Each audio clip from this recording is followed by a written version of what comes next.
কিভাবে ভারতের চতুরঙ্গ খেলায় ইউরোপে গিয়ে হয়ে গেল চেস বা দাবা। আমাদের মধ্যে বেশিরভাগ মানুষই জানে চেস বা দাবার জন্ম হয়েছিল আমাদের ভারত, কিন্তু আধুনিক দাবা এবং চতুরঙ্গের মধ্যে রয়েছে আকাশ পাতাল তফাৎ।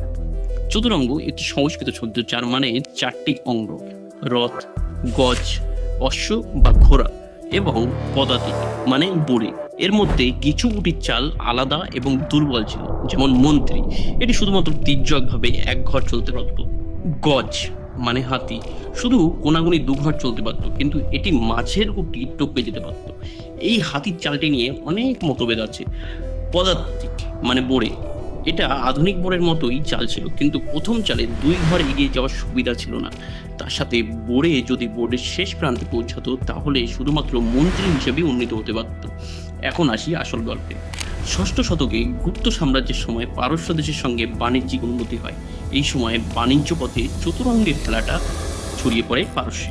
সেখানে তার নাম হয় শতরঞ্জ।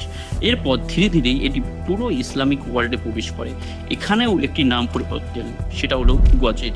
মরুভূমি এলাকার লোকেরা কখনো গজ বা হাতি দেখেনি, তাই তারা হাতি মানে কি জিনিস বা কেমন দেখতে, কেন এটা ব্যবহার হয়েছে সেটা বুঝতোই না। আর ঠিক এই কারণেই গজের পরিবর্তন হলো বিশপ বা উটে।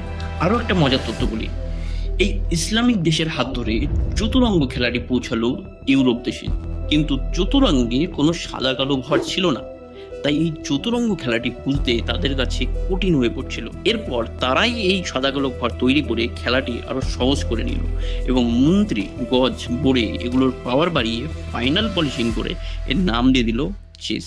আর এভাবেই চতুরঙ্গের নাম হলো চেস। এছাড়াও মন্ত্রীর পাওয়ার বাড়ানোর পেছনে রয়েছে ইউরোপের একটি রানীর গল্প।